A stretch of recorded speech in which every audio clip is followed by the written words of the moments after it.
Hey everyone, how's it going? Nate here from Octave Studios. I hope you are all having yourselves a great week. It is Thursday, and you know what that means. It is time for another tips and tricks video. This time I'm going to dive into vocal warm-ups, why they're important, and why you should do them either before recording session or before a gig. These are some things I've been getting a lot of help with from Zachary from Advantage Vocal Lessons, and I'm going to dive into that a bit more, and I'm going to reference some of his article on this that he released a few weeks ago. So without further ado, let's dive into it.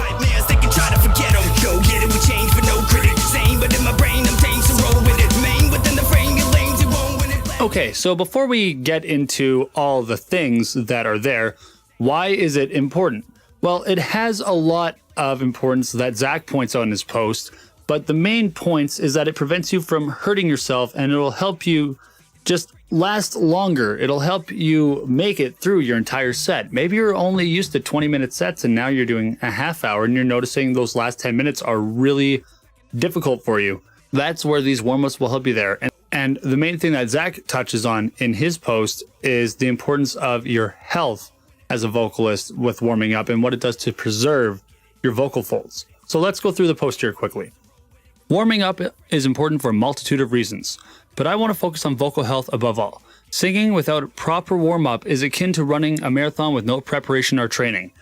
And if you've ever tried doing that, you may feel like you can just make that maybe 10K or that 1K or even that 100-meter dash, and then you get to whatever that 50% marker is, or maybe even sooner, and everything starts to feel a lot harder.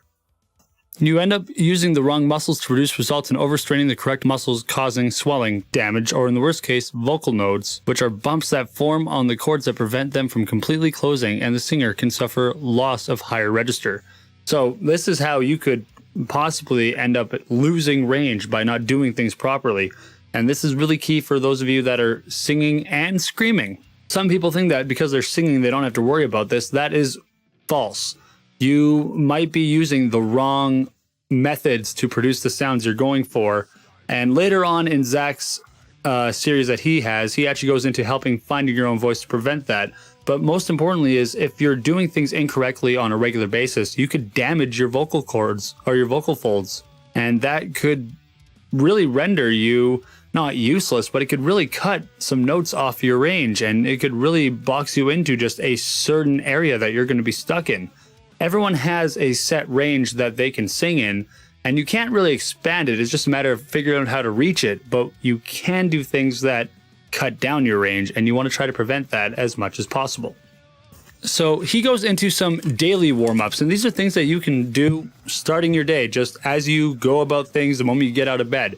And as a vocalist, you may find this actually very beneficial if you notice that you just do it daily and see what happens. Like, you might not notice a lot of results overall in the first week, but if you say did this every day for 2 or 3 weeks, you may notice a lot of changes in how you're able to project your notes or how you're able to reach your notes more comfortably. So let's go through these. The first is the vocal fry. It's that cracking sound when you just wake up, that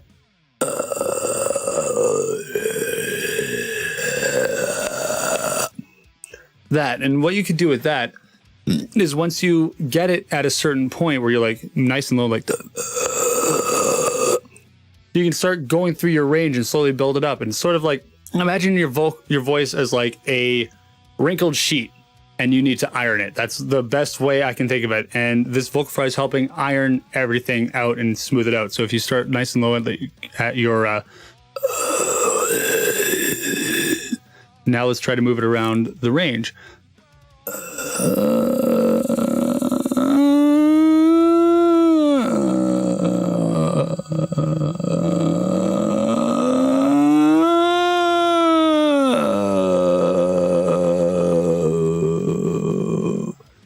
Notice how it's really light too. You're not using a whole lot of air. You could probably go at it for 10, 15 seconds if you really wanted to and you really had the control. But the main point is just trying to slowly iron out all those notes that you're able to hit and just make it so it's easier for you to move along them. The second one is light humming. Now that you've opened up everything, now we can go into some light humming where you can just do some low 4 scales through the entire vocal range. You can also try to judge your voice quality before your performance by doing this. So if you're noticing your hums are really weak, then maybe you need to adjust what you're going to sing. Or if you're noticing you just can't hit certain notes while you're humming, maybe you need to adjust how you go about singing some songs in your set. Or maybe you need to have someone in your band that's able to cover those notes once in a while for you. So that's like your simple like,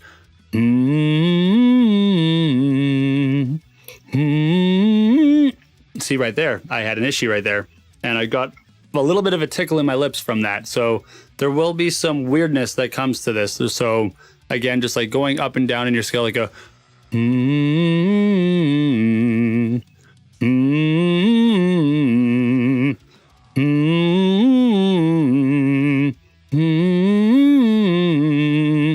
go up and down to see how things are working for you. Again, I'm not a vocal coach, though. I am just a vocalist who's taking what his coach has given him and other reference points that I've had in my history as a vocalist. And I'm kind of giving them to you because I've done a lot of these daily or daily at times.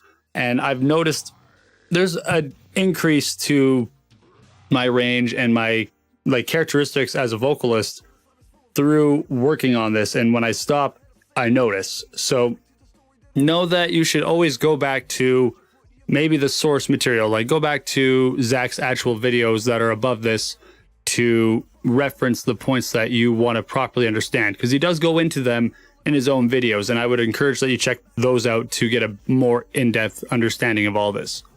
The third is lip trills, horse lips, bubble lips. Basically, you push your lips together and exhale in a B consonant, like a.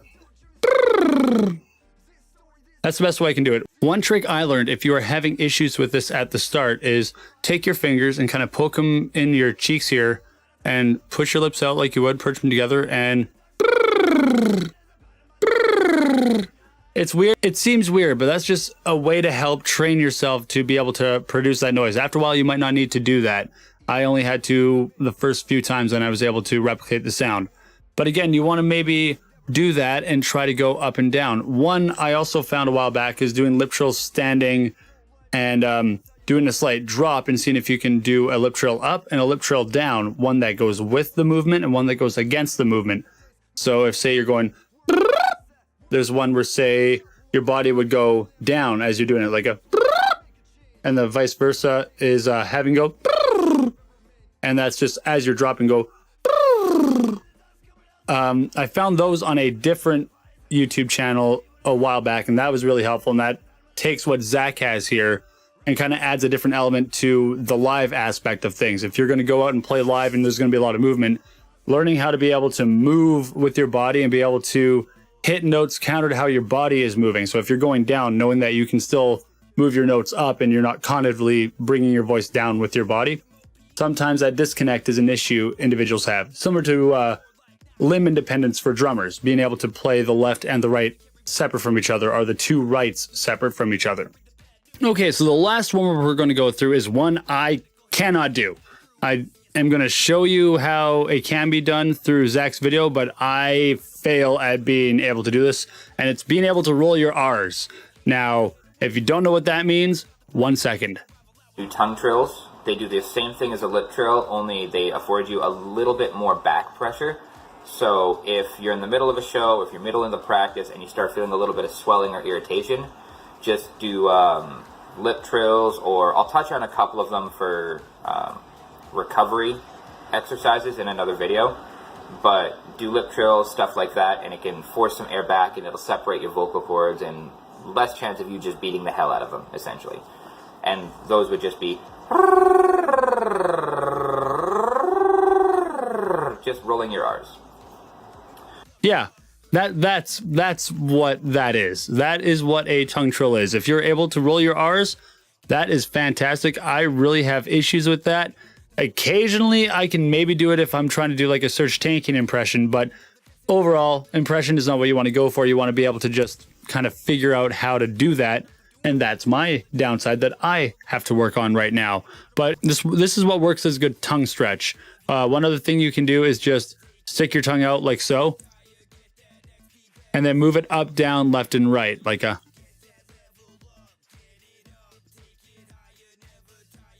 And you'll notice that it'll actually stretch out the tongue a little bit. And if you do that a little bit, it'll help making noises essentially a lot easier. A few other things I want to quickly touch on for pre-show are a few things you should try to stay away from. Try to stay away from cold water with ice. If you're going to sing and drink water, room temperature. I know it seems like a prima donna thing, but you know how metal reacts to hot and cold and how it expands and contracts depending on what element you produce? Imagine your vocal cords doing the same thing. And if you're throwing in a cold liquid, such as cold water, you might be causing some issues for yourself that you have to push through versus if you just keep everything nice and loose and where they need to be. If you're going to also go into either a recording session or into, again, a stage environment or a performance environment, peppermint tea is a great thing with honey, except remember you want to breathe in the vapors from the peppermint tea as you're pouring it, because the tea and the honey is good for like just keeping things nice and smooth in the throat. But inhaling those menthol vapors is what's really beneficial to the vocal folds, because you got to think it's not the same airway, essentially.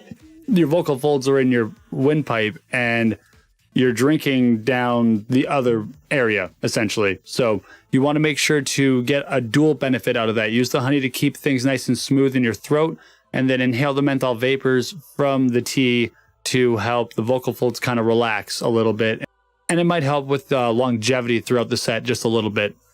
Lastly, if you can, try to stay away from alcohol on stage. I know that seems redundant, but it is something that you might find causing an issue for you if you're drinking several beers or several drinks throughout the set and you're a primary vocalist. I'm not going to tell you don't, but find what works for you.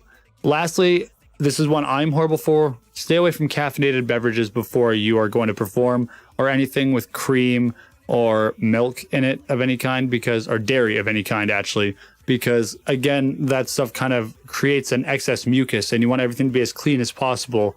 And the more gunk you're coughing up or the more mucus you have in your throat, the less clarity you're going to have in your voice. With that, I hope you are all finding some of this helpful. I, again, am not usually one to give vocal advice. It is something that I try to have everyone who comes through the studio kind of go through a few videos just to warm up and properly get into the groove. This is something you could do to improve your own vocal range if you take it in daily. And lastly, if you want some help and you want to actually talk to a coach, do that. I would advise, if you want, go take up Zach at Advantage Vocal Lessons. You can find them here on Facebook at Advantage Vocal Lessons, or you can go to advantagevocals.ca. They have a home page, a About Us page with a bit of his background, his passion, his classes, some of his students. I'm one of them, so I'm on here. This is in no way sponsored, by the way, just so you know. And you can contact him just to maybe talk to him, give him a shout.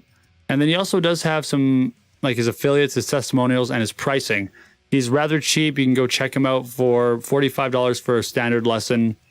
And he does them over Skype if you're not in the Surrey, British Columbia area. I'm in Medicine Hat, Alberta, so that's a province away, if not a province in a bit. So I've only had Skype lessons with them, and they've helped tremendously. So if you're wanting to improve your vocals, do these warm-ups daily for a week or two. See what they do for you. Do the lip trills and all that before your set. Maybe try singing the set once or twice before you go on. Not like intensely, just kind of go through it. See where your range is. See what you might have to adjust on the fly so that you still sound good. Because nothing sucks worse than reaching for a note that you can't hit and then failing. So do a little bit of prep beforehand and you'll be able to know what you need to do to make sure that your songs sound as good as they need to for that live performance. And on the opposite end of the spectrum for the studio, it'll know exactly what you can hit that day. You don't want to waste takes in the studio on notes that you just cannot hit. There will be days where you just can't get to a certain note. Accept that, do what you can, rest, try again the next day, do your warm-ups, do your cool downs. And then lastly, if you are looking for a teacher, message Zach, go to advantagevocals.ca, throw him a message, or just message him and his group on Facebook. Join the group, follow his videos. He's doing weekly videos to help vocalists work on everything. He did a recent one on how to find your voice. And this one was the first one he did at my request. So take what you can from it. Look for more information if you're really interested in trying to improve yourself. And remember, your voice is an instrument and you got to treat it with the same care you would treat any of your other instruments. And remember that unlike a guitar, you can't change the strings on your voice. You can't change your vocal folds. So you need to do what you can to take care of them and make sure they last throughout your entire vocal career. With that, best of luck. I'll see you all next week and have yourselves a great week.